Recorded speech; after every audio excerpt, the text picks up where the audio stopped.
قابل احترام بزرگوں، بھائی اور عزیزوں، اللہ جل جلالہ نے آدمی کو اس پوری کائنات میں، پوری مخلوقات میں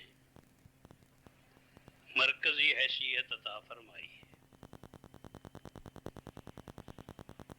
اللہ جل جلالہ تمام ذاتوں کے بھی خالق ہیں،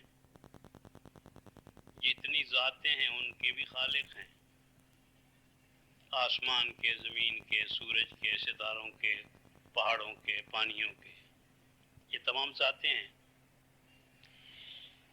ان کے خالق بھی اللہ جل جلالہ ہیں، وحدہ لا شریک لہ۔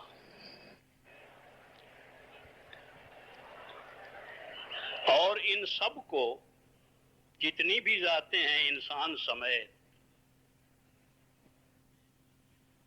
انبیاء علیہم السلام سمیت، فرشتوں سمیت جتنی بھی ذاتیں ہیں، ان تمام ذاتوں کو جتنے حالات پیش آتے ہیں، ان تمام حالات کے خالق بھی وحدہ لا شریک لہ ہے۔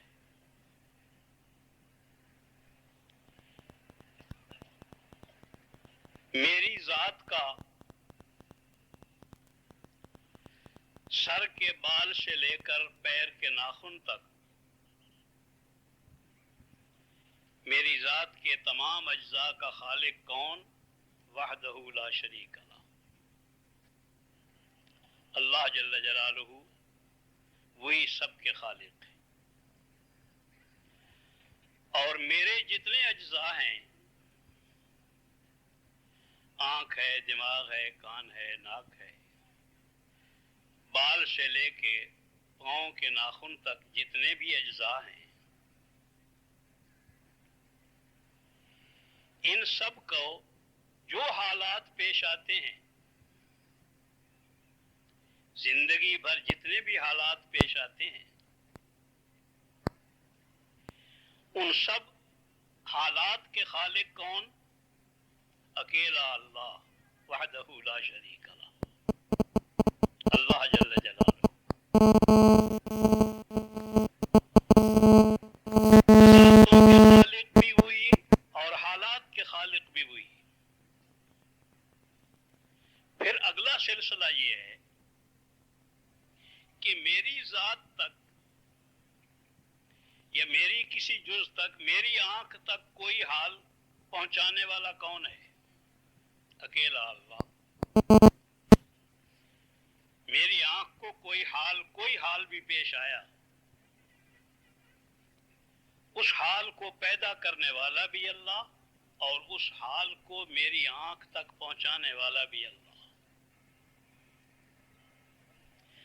جو حال صحت کا میری آنکھ کو پہنچ گیا، صحت کا حال پہنچانے والے اللہ جل جلالہ ہے۔ اب یہ صحت کا حال پہنچ گیا تو میری آنکھ کا ہو گیا؟ نہیں، یہ میری آنکھ کا نہیں ہو گیا، یہ اللہ ہی کے ملک میں ہے اور اسی کا ہے، اسی کے ہاتھ میں ہے۔ جب تک اس حال کو رکھیں گے اتنے تک وہ حال وہاں رہے گا، جب چاہیں اسے اور بہتر کر دیں، جب چاہیں اسے کم کر دیں، اور جب چاہیں اسے واپس لے لیں۔ یہ سارے حالات اللہ کے ہاتھ میں ہیں۔ اسی طرح ساری کائنات کا حال ہے، ساری مخلوقات کا حال ہے، اور تمام انسانوں کا حال ہے۔ یہ بنیادی عقیدہ ہے،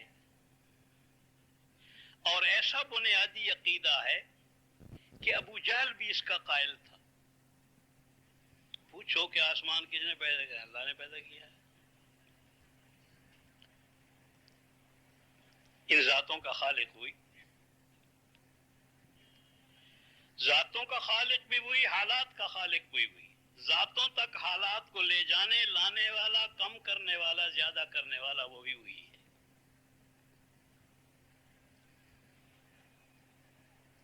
زمین کی ذات سے، ہوا کی ذات سے، پانی کی ذات سے، فائدہ بھی نکل سکتا ہے، نقصان بھی نکل سکتا ہے۔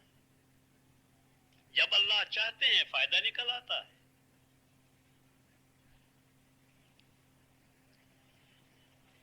جب اللہ چاہتے ہیں نقصان نکل آتا ہے، اس میں سے نفع بھی پہنچتا ہے، نقصان بھی پہنچتا ہے۔ پانی ہے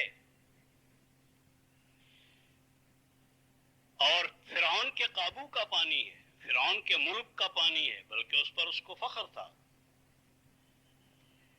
کہ تم دیکھتے نہیں ہو، الیس لی ملک مصر وہذہ الانہار تجری من تحتی،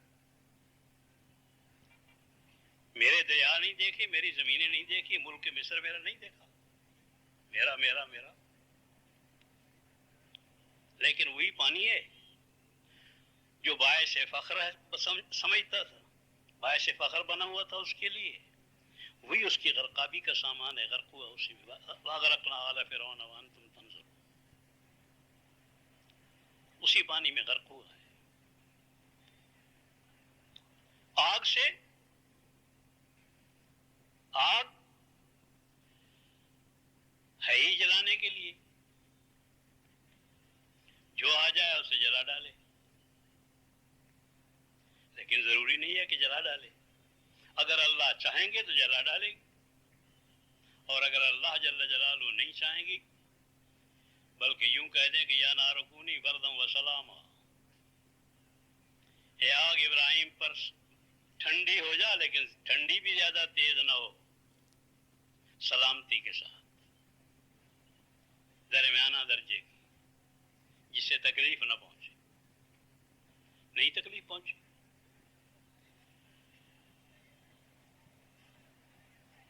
بعض مورخین نے لکھا ہے کہ جب نمرود نے دیکھا اتنی بڑی آگ جلائی، دنیا میں کبھی نہیں جلائی گئی اتنی بڑی آگ، اتنی بڑی آگ جلائی، اتنا سرمایہ خرچ کیا، اتنا وقت برباد کیا، اور نتیجہ یہ نکلا کہ نمرود بیٹھا ہوا ہے، دیکھ رہا ہے، ابراہیم علیہ السلام اطمینان سے جیسے کسی باغ و بہار میں بیٹھے ہوئے ہوتے ہیں، اطمینان سے بیٹھے۔ اس سے زیادہ نمرود کی رسوائی اور کیا ہو سکتی ہے؟ اس رسوائی میں، رسوائی کی وجہ سے نیم پاگل تو ہو ہی رہا تھا، غصے میں آگ سے کہنے لگا، غصے میں آگ سے کہنے لگا کہ تجھے کیا ہو گیا ہے، تجھے کیا ہو گیا ہے، جلاتی کیوں نہیں ابراہیم علیہ السلام کو؟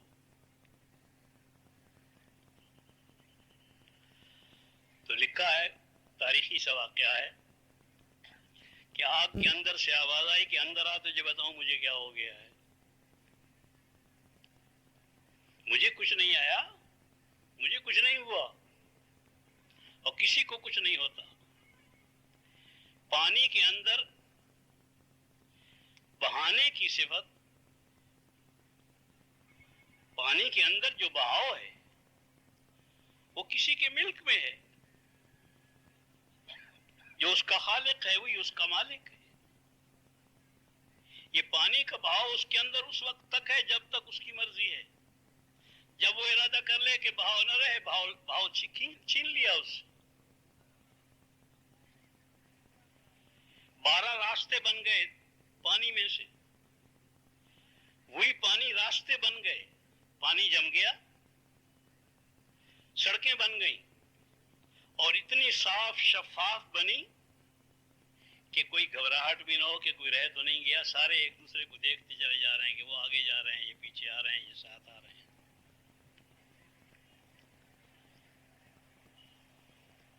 اسی چیز سے نفع بھی ہو سکتا ہے، نقصان بھی ہو سکتا ہے۔ اس بنا پر ان چیزوں کے اندر سے نفع نقصان تلاش کرتے رہنا، اور اسی چکر میں اسی کے نفع نقصان پہ مرتے رہنا، گھلتے رہنا، ہنستے رہنا، روتے رہنا، یہ انسانیت کا راستہ نہیں ہے۔ یہ جانوروں کا راستہ ہے کہ گھاس دکھلایا تو آ گئے، ڈنڈا دکھلایا تو بھاگ گئے. یہ جانوروں کا راستہ ہے، آدمیوں کا راستہ نہیں ہے. اللہ جل جلالہ نے دوا ہے، اس سے موت بھی آ سکتی ہے، صحت بھی آ سکتی ہے. جب اللہ چاہتے ہیں صحت دینا، صحت دے دیتے ہیں. جب چاہتے ہیں انتقال ہو جاتا ہے.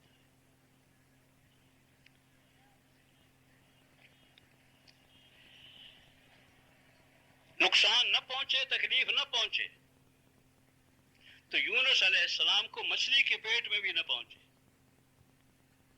مچھلی نے نگل لیا، مچھلی کی پیٹھ پر سوار نہیں تھے، مچھلی نے نگل لیا. مچھلی کے پیٹ میں، لیکن جب اللہ نہیں چاہتے تو کوئی تکلیف نہیں ہوتی. یونس علیہ السلام کو کوئی تکلیف نہیں ہوئی.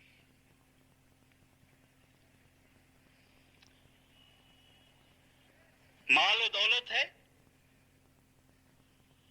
مال و دولت ہے، بادشاہی ہے، ملک ہے.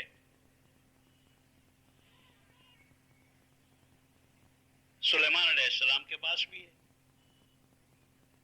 اللہ نے اسی ملک کو ان کی عزت کا سامان بنایا ہوا. اس کے اندر سے عزتیں نکل رہی ہیں، احترام ہی احترام نکل رہا ہے.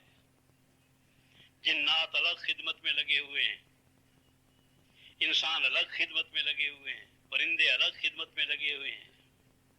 کوئی پرندہ نہیں جس کی بولی نہ سمجھتے ہوں. تمام پرندوں کی بولیاں سمجھتے ہیں، جانوروں کی بولیاں سمجھتے ہیں کہ وہ کیا کہہ رہے ہیں. اور جب چلتے ہیں، ارادہ کیا اور تخت سلیمانی خود بخود تیار ہو جاتا تھا چلنے کے لیے. اس کو کوئی نہیں ہلاتا تھا، اس کے لیے کوئی فٹر وٹر نہیں رکھے ہوئے تھے اس کے لیے. ان کا ارادہ ہوا اندر اور وہ چلنے کے لیے تیار ہو گیا. پھر یہ سوار ہو گئے. جب سوار ہو گئے، بیٹھ گئے اطمینان سے. ان کو کہنا کچھ نہیں پڑتا تھا، بس وہ اڑ گیا جیسے ہوائی جہاز اڑ جاتا ہے. پھر اس کی رفتار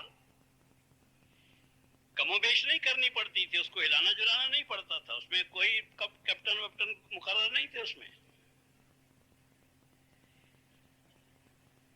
کہ اب اسے چلاؤ، اب اسے ہٹاؤ، اسے جوڑو، اسے ہلاؤ، کچھ نہیں کرنا پڑتا تھا. اگر ان کا ارادہ ہے کہ یہ 500 میل فی گھنٹے کی رفتار سے چلے تو 500 میل فی گھنٹے کی رفتار سے چلتا ہے. اور اگر 1000 میل کا ارادہ کر لیں تو 1000 میل کی رفتار سے چلے. یہ اللہ جل جلالہ نے بادشاہی دی اور عزت دی، ملک دیا، حکومت دی،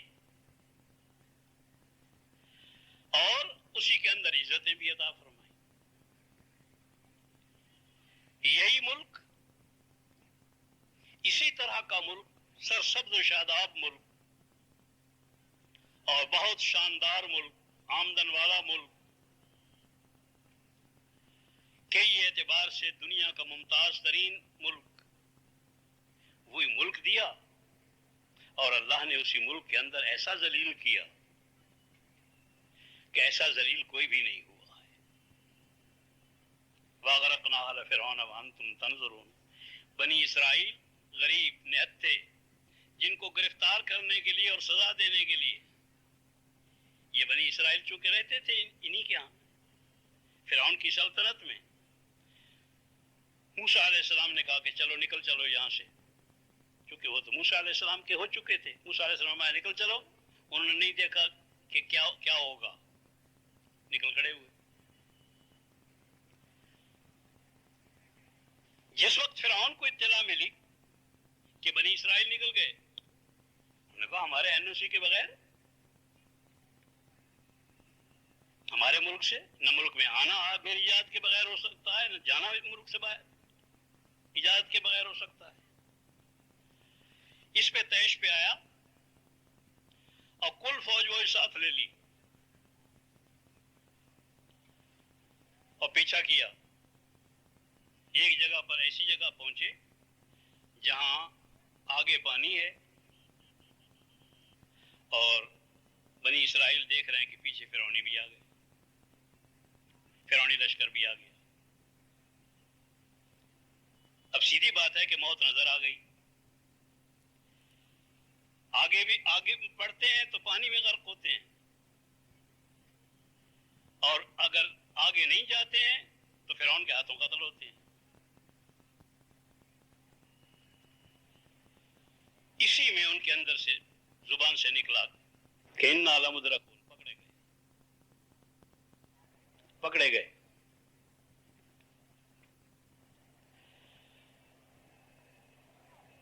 بقول مولانا یوسف رحمۃ اللہ علیہ کے کہ ابھی کلمہ ہماری طرح کا کلمہ تھا، ان کا لا الہ الا اللہ ہماری طرح کا کلمہ تھا، زبان پر بھی تھا، کانوں نے بھی سن لیا تھا، اس کا کچھ علم دماغ میں بھی پھنس گیا تھا، لیکن ابھی دل تک نہیں پہنچا تھا۔ اور جب تک کلمہ دل تک نہیں پہنچتا ہے اتنے تک اس کی روشنیاں ظاہر نہیں ہوتی، ان کی قوتیں ظاہر نہیں ہوتی، اس کے فوائد ظاہر نہیں ہوتے۔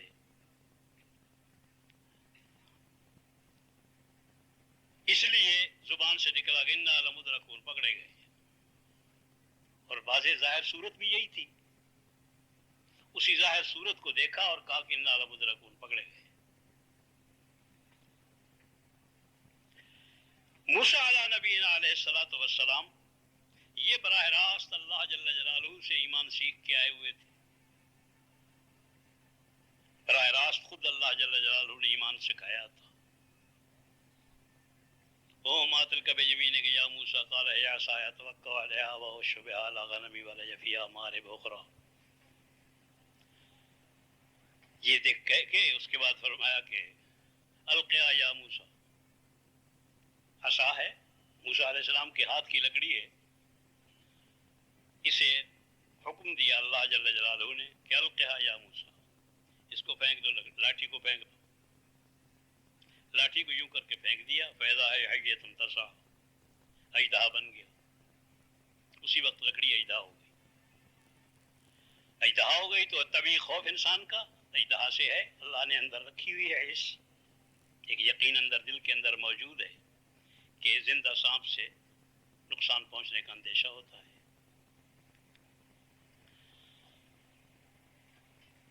جب یہ خوف پیدا ہوا اندر تو اللہ جل جلالہ نے فرمایا کہ خذھا ولا تخف، ہاتھ ڈالو اور مت ڈرو، ڈرنے کی بھی اجازت نہیں ہے۔ ڈر جو اندر خود ہی رکھا ہے اللہ جل جلالہ نے وہی ظاہر ہو رہا، مگر اسی موقع پر کہتے ہیں کہ مت ڈرو، پکڑو اور مت ڈرو۔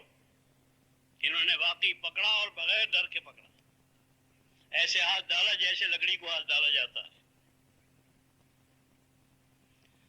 سنعیدھا سیرتھا الاولیٰ، پہلے طرح کی لکڑی ہو جائے گی، لکڑی ہو گئی، پھر عصا ہو گیا۔ یہ اللہ جل جلالہ نے ان کو سکھایا کہ آپ کو فرعون کے پاس بھیج رہے ہیں۔ فرعون بلا شبہ بڑا زہریلا اژدہا ہے، بہت زہریلا جانور ہے، لیکن ڈرو مت اور ہاتھ ڈالو۔ اننی معکما، دونوں بھائیوں کو موسیٰ علیہ السلام کو اور ہارون علیہ السلام کو بھیجا تھا، ان دونوں سے کہا کہ اننی معکما اسمع و ارى، میں خود دیکھوں بھالوں گا۔ اب یہ بات جب براہ راست اللہ جل جلالہ نے کہی، ان کے دل اسی وقت دل میں اسی وقت اندر اتر گئی، ایمان کی بات تھی، اندر چلی گئی۔ کہنے والے اللہ جل جلالہ تھے، اندر کیسے نہ جاتی، سیدھی اندر چلی گئی۔ اب بھی یہی ہوتا ہے، اگر کسی ایمان والے کے اندر سے یہ بات نکلے اور کسی ایمان والے کے کانوں کے راستے سے جائے تو سیدھی اندر بھی چلی جاتی ہے۔ لیکن اگر کہنے والے کے اندر ہی ایمان نہ ہو تو جب ایمان اس کے اندر ہی نہیں ہے تو ایمان کی بات اس کے اندر دل تک کیسے پہنچ جائے اور کیسے ایمان بن جائے؟ جب تک دل تک نہیں پہنچتی ایمان نہیں بنتا۔ ایمان سکھایا ہوا تھا. اس لیے موسیٰ علیہ نبینا علیہ الصلوۃ والسلام نے جب سنا بنی اسرائیل کی زبان سے انا لمدرکون پکڑے گئے تو انہوں نے فوراً کہا کہ کلا، ہرگز نہیں. کیا کہہ رہے ہو؟ پکڑے گئے؟ ہمیں پکڑنے والا کون ہے؟ یہ دریا؟ یہ فرعون؟ یہ تو مخلوق ہے. یہ تو خود پیدا، اس کو پیدا نہ کریں اللہ تو پیدا نہیں ہو سکتے. اگر یہ مرنا چاہیں، ختم ہونا چاہیں، ختم نہیں ہو سکتے. یہ پانی ختم ہونا چاہے تو ختم بھی نہیں ہو سکتا. یہ فرعون مرنا چاہے تو مر نہیں سکتا. یہ دنیا بھر کے جتنے فرعونہ سے ڈرتے ہو، اس دنیا بھر کے فرعونہ اکٹھے مل کے اگر مرنا چاہیں تو مر بھی تو نہیں سکتے. یہ تمہارا کیا بنا سکتے ہیں، بگاڑ سکتے ہیں؟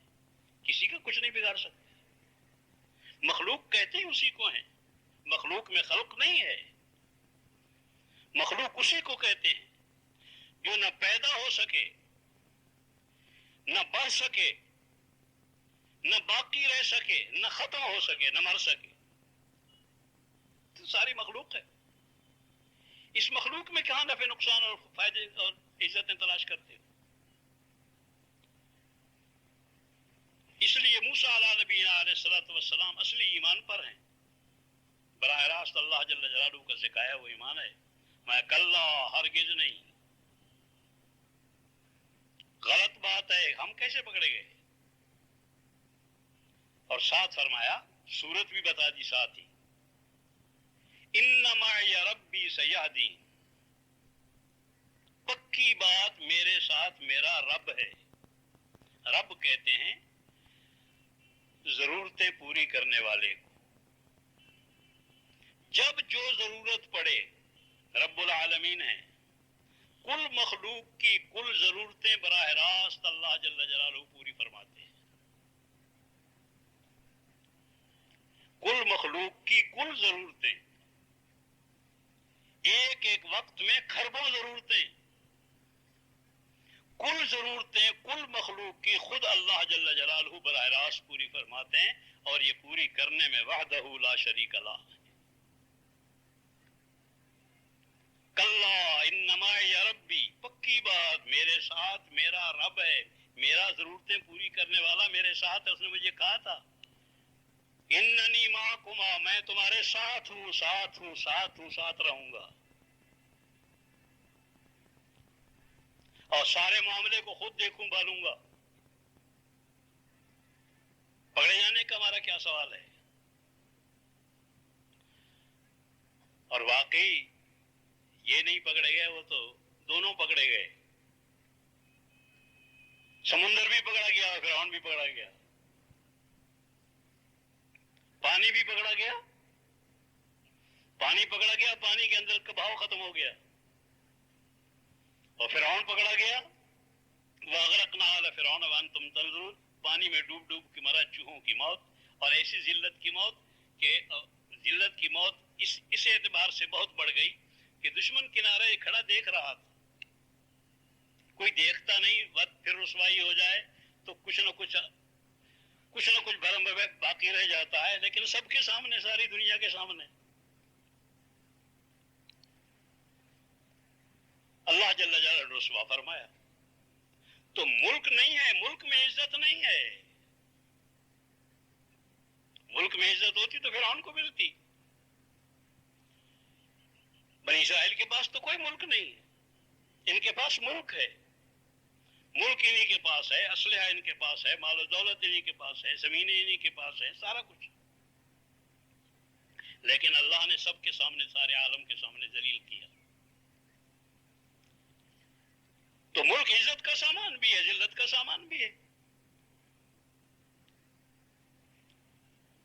اللہ جل جلالہ نے یہ کرم فرمایا ہے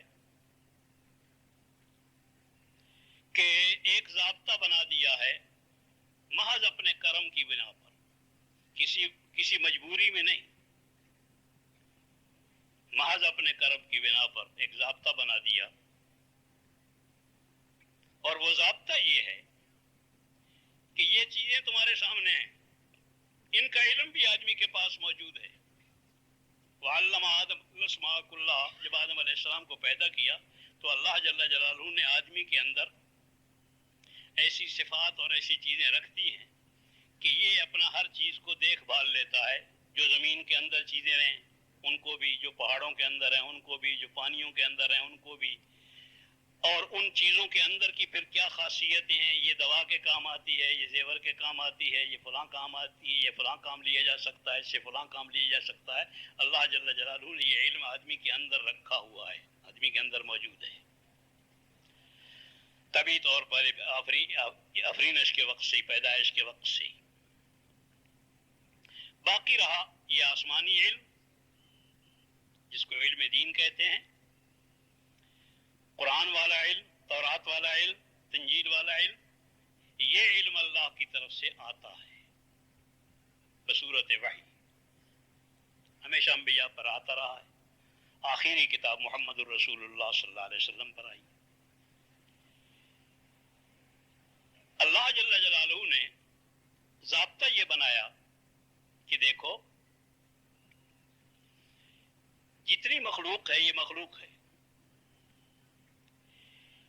یہ اللہ جل جلالہ کے پیدا کرنے سے پیدا ہوتی ہے، اس کے رکھنے سے رہتی ہے، اور اس کے ختم کرنے سے ختم ہوتی ہے. اس کے اندر نہ نفع ہے نہ نقصان ہے. اللہ جل جلالہ کے اندر ہیں سارے نفع نقصان، سب کچھ اس کا. اس بنا پر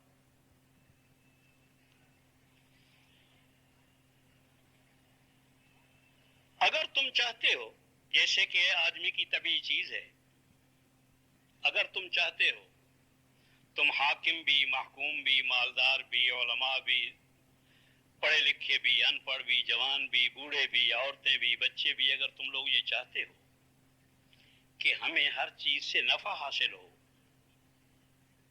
فائدہ پہنچے، نقصان نہ پہنچے،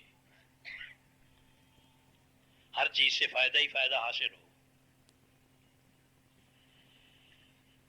تو پھر اس کے لیے ضابطہ ہمارا یہ ہے کہ جیسے ہم نے یہ تمام چیزیں پیدا کی ہیں اور ان تمام چیزوں کی تمہیں ان تمام چیزوں کا علم بھی دیا ہے، تمہارے اندر رکھ دیا ہے علم.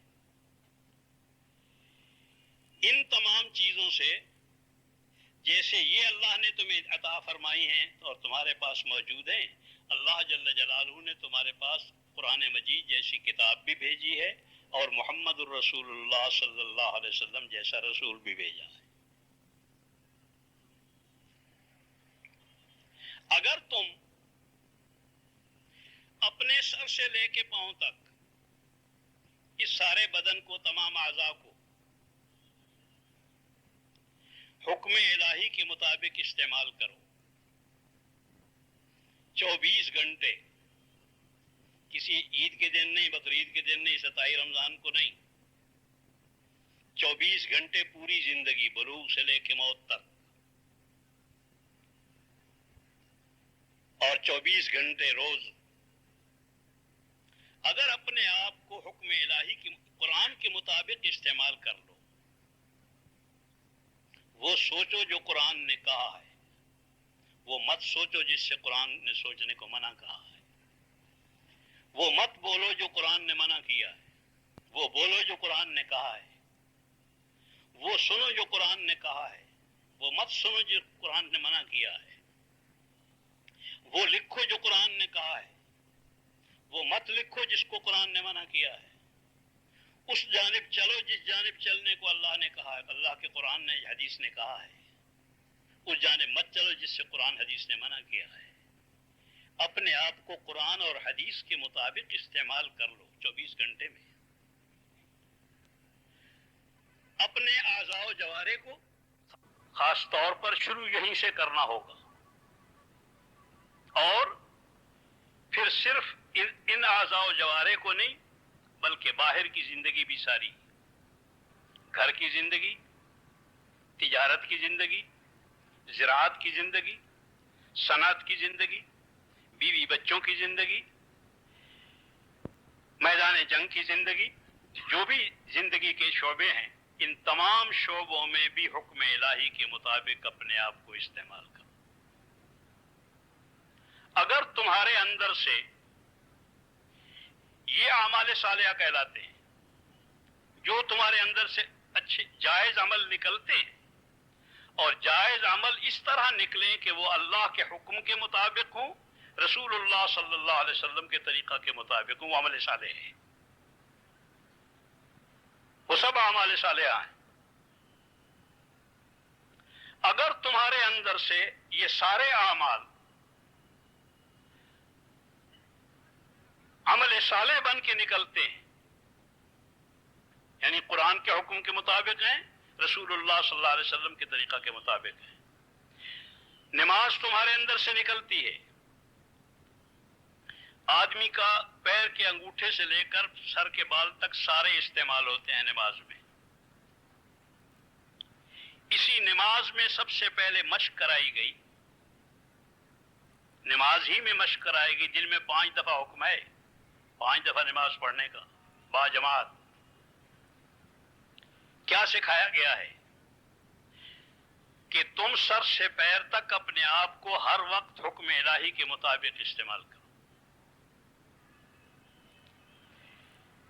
جب کھڑے ہونے کا حکم ہے کھڑے ہونا ہے, جب جھکنے کا حکم ہے جھک جاؤ, جب پھر سیدھا ہونے کو کہا جائے سیدھے ہو جاؤ, جب سجدے میں جانے کا حکم ہو سجدہ کرو, جب اتحیات میں بیٹھنے کا حکم ہو بیٹھ جاؤ, جب کھڑے ہونے کو حکم مل جائے پھر کھڑے ہو جاؤ.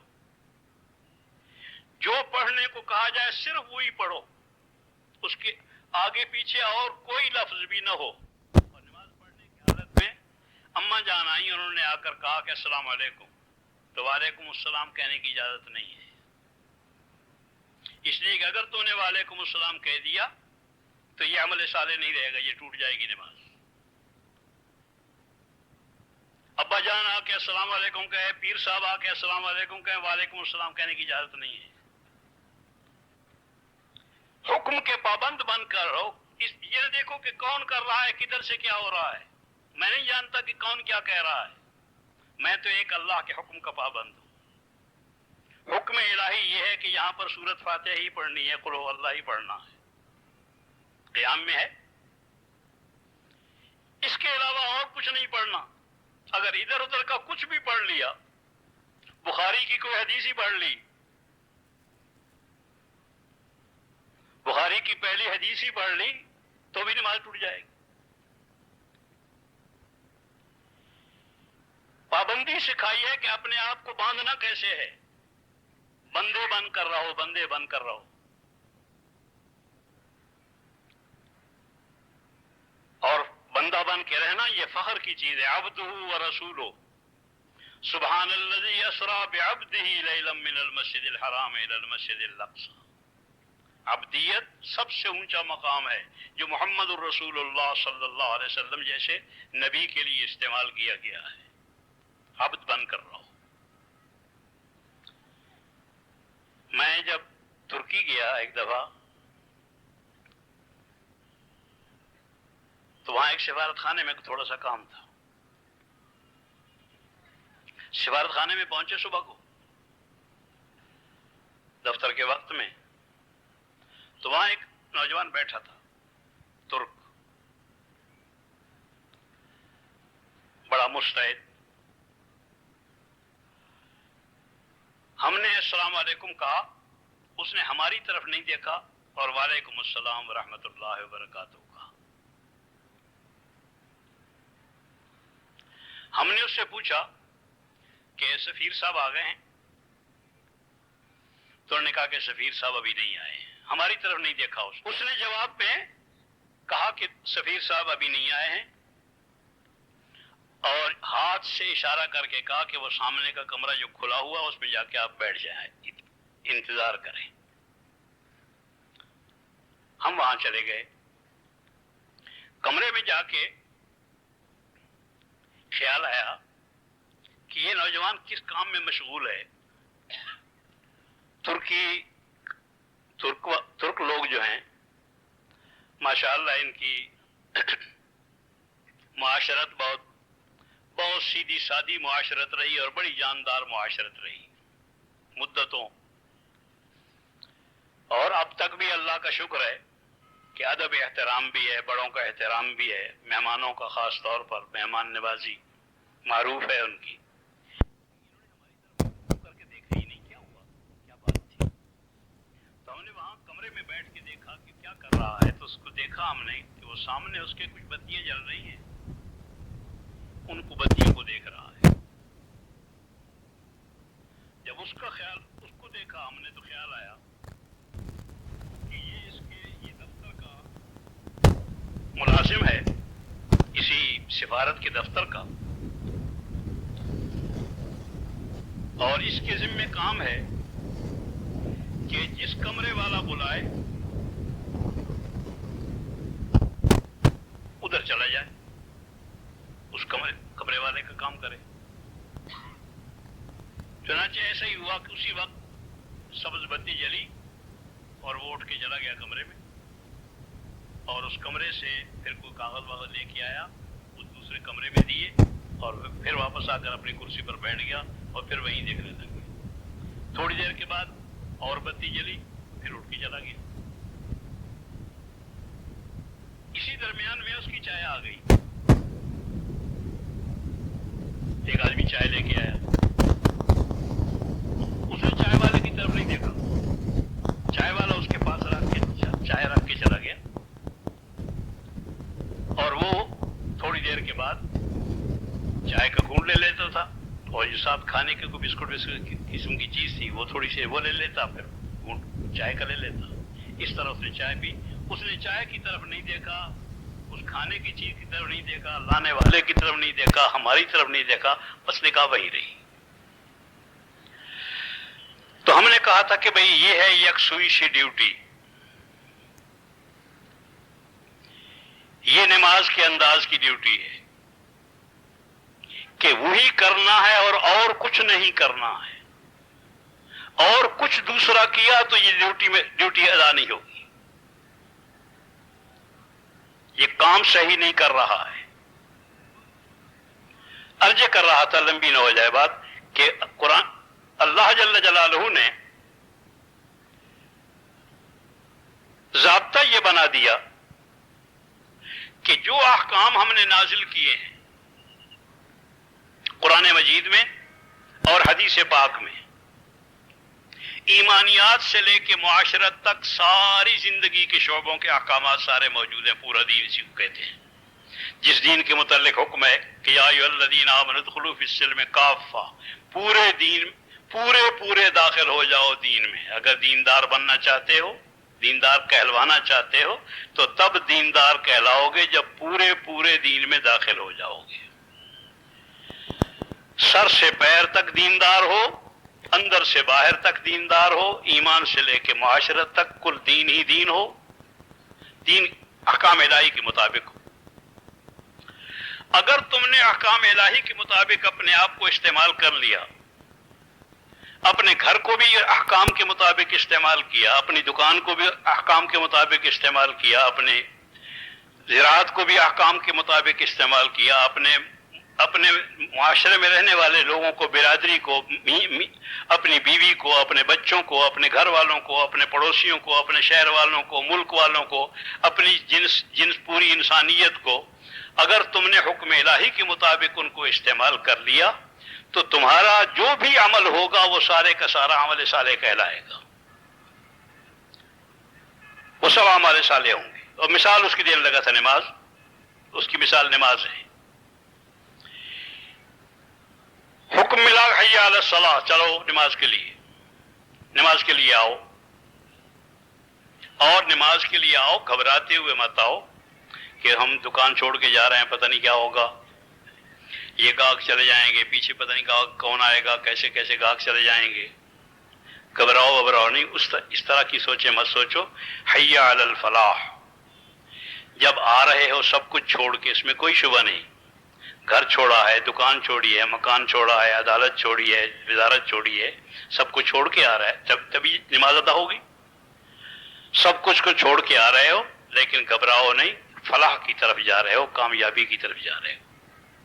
چونکہ حکم الہی ہے سب کچھ چھوڑنے کا، اس لیے حکم الہی کی اطاعت کرنے میں نقصان ہونے کا اندیشہ سوال نہیں پیدا ہوتا، کوئی نقصان نہیں ہوگا، فائدہ ہی فائدہ ہے، اور جو نقصان ہوگا وہ بھی فائدہ ہے۔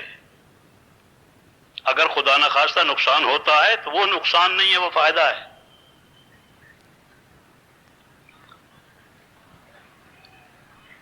اور نماز کے علاوہ نماز کے وقت میں سب کچھ چھوڑا، اس سے فائدہ ہی فائدہ ہے۔ اور صرف یہ نہیں ہے کہ نماز کے وقت میں سب کچھ چھوڑو، سب کچھ کا خیال بھی چھوڑو، یہ بھی حکم ہے۔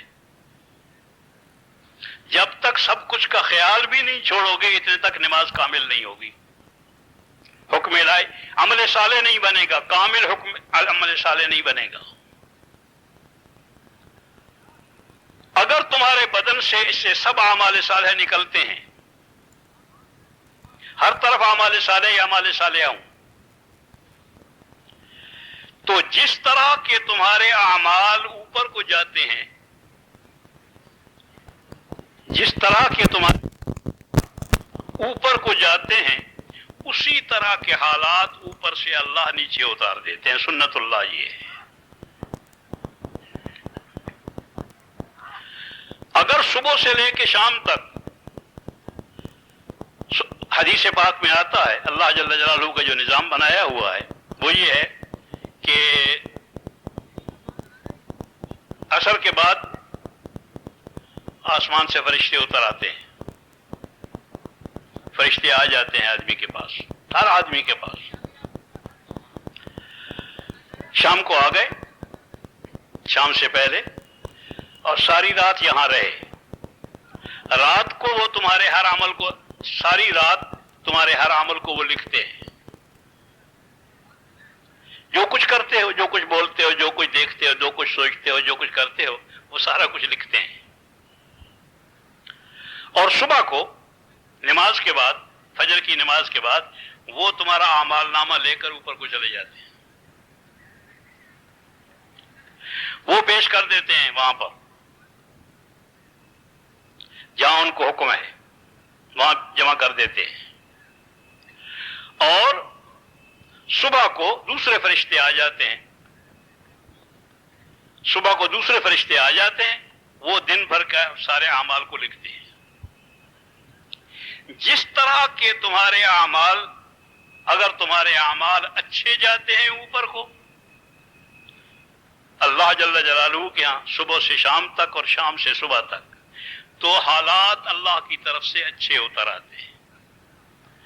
اور اگر تمہارے اعمال خراب جاتے ہیں، تمہارا سوچنا صحیح نہیں ہوتا، تمہارا دیکھنا صحیح نہیں ہوتا، تمہارا بولنا صحیح نہیں ہوتا، تمہارا سننا صحیح نہیں ہوتا، تمہارا جھکنا صحیح نہیں ہوتا، تمہارا اکڑنا صحیح نہیں ہوتا، تمہارا چلنا صحیح نہیں ہوتا، تمہارا بیٹھنا صحیح نہیں ہوتا، تمہاری عبادات صحیح نہیں ہوتی، تمہارے اخلاق صحیح نہیں ہوتے، تمہارے ایمانیات صحیح نہیں ہوتے، تمہاری معاشرت صحیح نہیں ہوتی، تمہارے دکان کے عمل صحیح نہیں ہے، تمہاری زراعت کے عمل صحیح ہے، تمہاری صنعت کے اعمال صحیح نہیں ہے، تمہارے میدان کے اعمال صحیح، تمہارے اعمال اگر صحیح نہیں ہیں، خراب عمل گئے ہیں، تو جتنے جس درجے کے خراب اعمال ہیں اسی طرح کے خراب حالات آسمان سے نیچے اتر آتے ہیں۔ اس لیے واقعہ یہ ہے کہ اللہ نے آدمی کو اپنا خلیفہ قرار دیا، خلافت کے لیے پیدا کیا، انی جاعل فی الارض خلیفہ کہہ کر، کہ میں زمین میں اپنا خلیفہ بنا رہا ہوں۔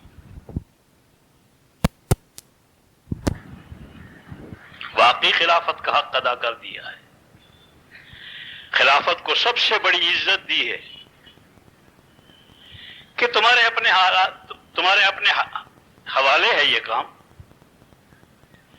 اگر اپنے آپ کو سنبھال کے چل لو تو سیدھے منزل پر پہنچ جاؤ گے، سیدھے منزل پر پہنچ جاؤ گے، اور منزل تمہاری اللہ کی ذات ہے۔ جنت بھی نہیں تمہاری منزل تو اللہ کی ذات ہے۔ اللہ سے آئے ہو، اللہ نے ہی بھیجا ہے، اور اللہ کے پاس ہی جانا ہے۔ انا للہ و انا الیہ راجعون، اسی کی طرف لوٹ کے جانا ہے۔ اللہ سے آئے ہیں، اللہ کے پاس ہی جانا ہے، اسی کے خلیفہ ہیں۔ یہاں بھی عزتیں ہوں گی، وہاں بھی عزتیں ہوں گی، یہاں بھی پاکیزہ زندگی ہوگی۔ من عمل صالحا من ذکر او انثی وہو مؤمن، جس کسی نے اچھے عمل کیے، عورت ہو یا مرد ہو، کسے باشد کوئی ہو، من عمل صالحا من ذکر او انثی وہو مؤمن، در حال ہے کہ وہ ایمان والا ہو، ایمان کی حالت میں اچھے اعمال کرے، فَلَنُحْيِيَنَّهُ حَيَاةً طَيِّبَةً، لام تاکید کا ہے، نون ثقیلہ مشدد جو شد والا ہوتا ہے یہ بھی تاکید کے لیے آتا ہے عربی میں، ضرور بصد ضرور، فَلَنُحْيِيَنَّهُ حَيَاةً طَيِّبَةً، ہم ضرور بصد ضرور ایسے لوگوں کو پاکیزہ زندگی نصیب فرما دیں گے۔ اور اس کی تعبیر سمجھنے کے لیے اور آسان انداز کے ساتھ یہ کہ یہاں بھی جنت کی زندگی ہوگی، وہاں بھی جنت کی زندگی ہوگی، یہاں جتنی جنت کی زندگی دی جا سکتی ہے یہاں بھی جنت کی زندگی تمہیں دے دیں گے، فَلَنُحْيِيَنَّهُ حَيَاةً طَيِّبَةً، پاکیزہ زندگی نصیب فرمائیں گے۔ اور جب تک یہاں ہو یہاں بھی پاکیزہ زندگی، پاکیزہ زندگی سے مراد جو ہے وہ تمہاری کوٹھیاں نہیں ہیں، تمہارے شاندار کروڑوں کے بنگلے نہیں ہیں، یہ مصرفانہ یہودیت اور نصرانیت کی زندگی اس کا نام نہیں ہے، اس کا نام نہیں ہے پاکیزہ زندگی۔ پاکیزہ زندگی دیں گے یعنی تمہیں ایسی زندگی عطا فرما دے گی جیسے مدینہ والوں کو زندگی عطا فرمائی تھی، پاکیزہ زندگی ہو، تمہیں مدینے والی زندگی یہاں عطا فرما دیں گی دنیا کے اندر، اور مدینہ طیبہ کی زندگی تو ساری 100% ہر وقت پڑھتے رہنے کی چیز ہے، اور ہر وقت سنتے رہنے کی چیز ہے، اور ہر وقت کرتے رہنے کی چیز ہے۔ میں مختصر صرف اتنی بات تعارف کے لیے اس کے کہہ دوں مدینے کی زندگی کی، بقول مولانا یسر رحمۃ اللہ علیہ کے، کہ اگر فرض کیا جائے کہ مدینہ کی آبادی 10,000 تھی، مدینہ طیبہ کی کل آبادی، قصبہ تھا درمیانہ سا،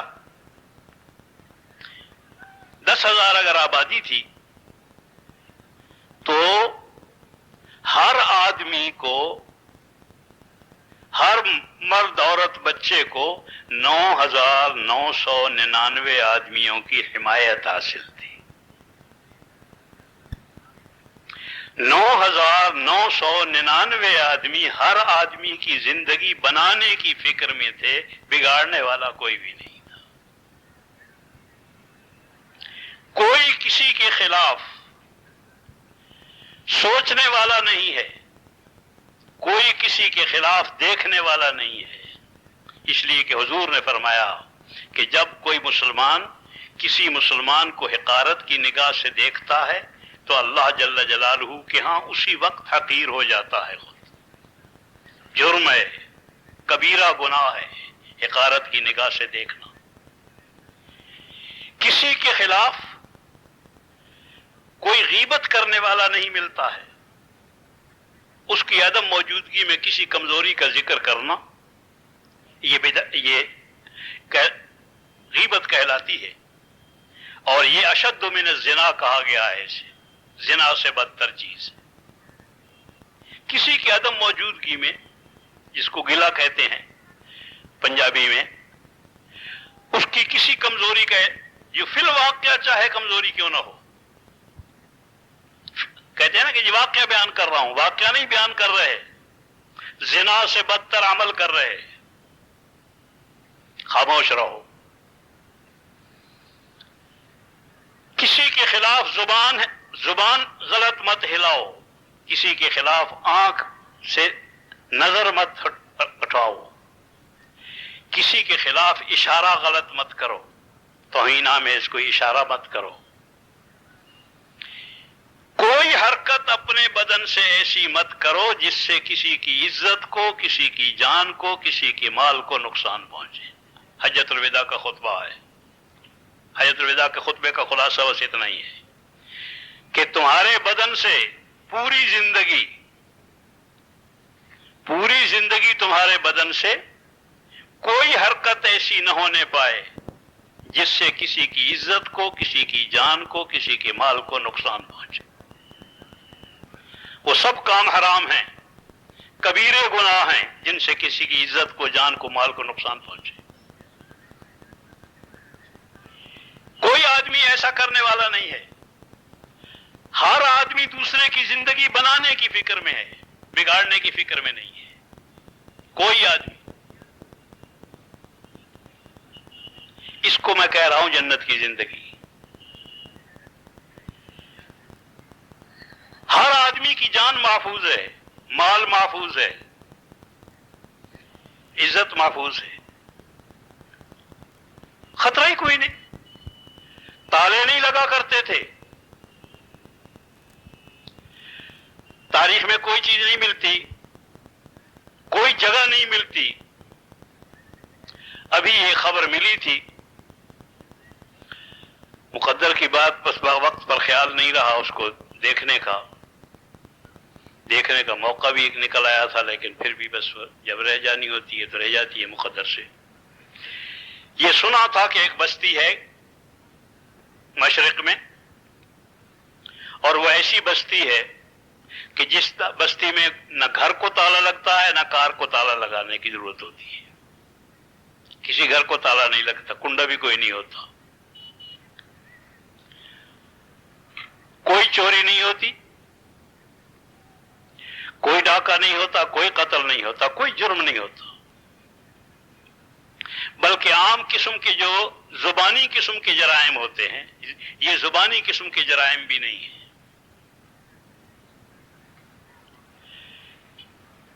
جب آدمی کی سب چیزیں محفوظ ہوں، کوئی خطرہ نہ ہو، اس کو زندگی کہتے ہیں۔ یہ جس دور سے ہم گزر رہے ہیں، یہ تو موت سے بدتر ہے، یہ تو موت سے بدتر زندگی ہے، اس کو زندگی نہیں کہتے۔ زندگی اس کو کہتے ہیں جس کو میں کہہ رہا ہوں مدینے کی زندگی، جو اللہ جل جلالہ نے ان کو عطا فرمائی تھی۔ ایک کی تکلیف سب کی تکلیف، اور ایک کی راحت سب کی راحت۔ اور اس سے بڑھ کر یہ کہ اگر کسی آدمی کو کسی سے تکلیف پہنچ جاتی ہے، تکلیف پہنچ گئی، تو وہ یہ نہیں کہتا کہ مجھے اس نے تکلیف دی ہے،